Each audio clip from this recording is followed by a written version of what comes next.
Two scripture notes before I get into my little meditation. However, these two notes are also going to be the theme of my thoughts this morning. Number one is there are a couple things in that gospel that Mark is trying to tell us that perhaps aren't completely obvious. After the blind man was cured, he followed Jesus on the way. Do you know what followers of Jesus were called before we were called Christians? We were called followers of the way, followers of the new way. So the following of Jesus was not just physical. Jesus was traveling to Jerusalem. Bartimaeus didn't just walk with him on the physical path. He was walking with him on the way. And where was Jesus going? He was going to Jerusalem. He was going to the cross to be crucified. And then secondly, the cloak. Perhaps you know this already, but for a beggar, his cloak was all that he had. The cloak was used to cover himself at night to stay warm. And the cloak was also what he would spread in front of him to receive the coins. You know, if you ever go down the street and somebody's playing their saxophone, and they usually have the saxophone case out in front of them where you throw your contributions. Well, that was the significance of the cloak. But think about it. He was giving up everything he had and his way of making a living to follow Jesus to the cross. He's a model for all of us. I always pretend when I'm reading that passage as that the blind man never regained his physical sight, but yet he could see. If we understand that, I think we're starting to understand the gospel of Jesus.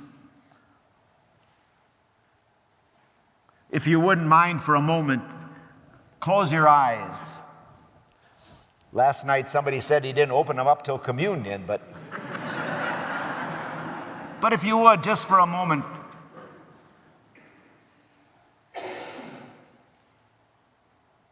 You can open them if you wish. But how would you like to spend the rest of your life like that? Now, I'm talking just physically. But how about the fact that even though most of us can see physically, we're still blind because of what is around us? Some of you know the story of a man by the name of Charlie Boswell.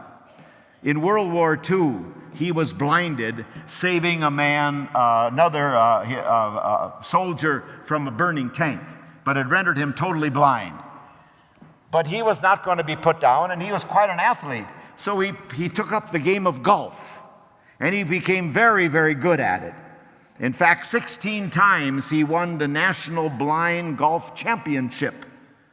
And then in 1958, he was invited to Fort Worth, Texas, to receive the Ben Hogan Award, a very prestigious, well-known golfer. So when blind Charlie met Ben, he challenged him to a golf game.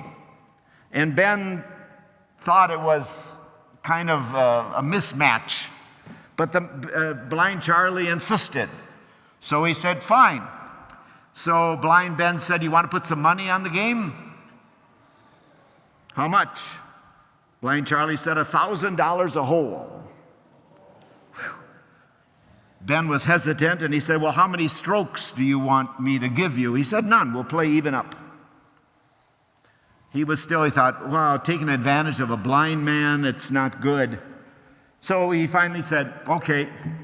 So the blind man said, we're playing tonight at midnight.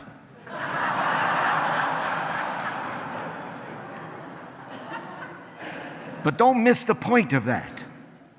Even though we can see, as I already mentioned, we're many times blind to the things around us that we don't notice. Teacher once told her students to open their eyes and look around the room for everything that's red. Okay? She said, now close your eyes and tell me what things are in the room are blue. Nobody could say anything. And I think that's us. We live in our world. We can see what we want to see, what we want to notice, but we're sometimes blind to the things around us. As we go through, think about the last week. As you went through your life, your living, did you notice any injustices around you?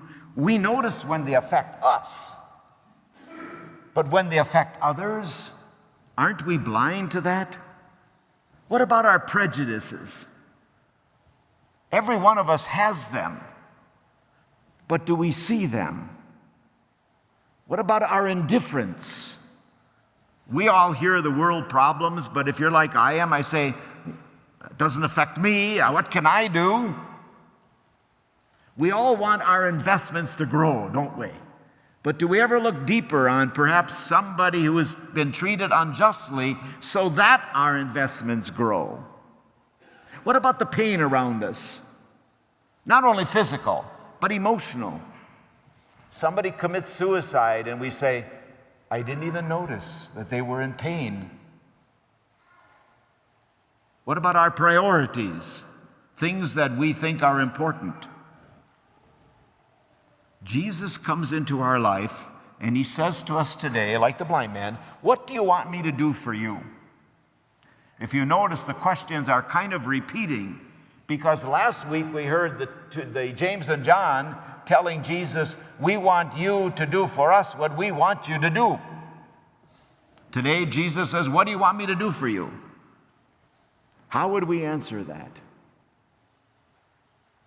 Would we ask that we could see, even though we can see, to see deeper into ourselves and the situation around us in the world? How about our temptations for money or possessions or power or privilege? And then in the gospel, as Jesus comes to us, what kind of excuses do we make? You know the story of the rich young man. Jesus said, go sell all you have, give to the poor. He went away sad. He had too many possessions. We make excuses. Or we say, not yet. That old famous saying, Lord, I want to be a saint, but not yet. There's the question. Now, Jesus comes into our lives today. He's here through the Word. In a few moments, there's Eucharist. And he wants us to follow him where? On the way of the cross. Self-sacrifice. Now, for most of us, I think we get that. We all want to go to heaven, right? But the challenge is, on the way to become the presence of Christ, to change the world that we live in. We've all been taught for this personal sanctification. But I think that what's more difficult is to live that in this life and by our presence to change our world on the way. Jesus says, call him over. So what did the man do? He threw off his cloak. What are we willing to throw off so that we can more faithfully follow Jesus on the way?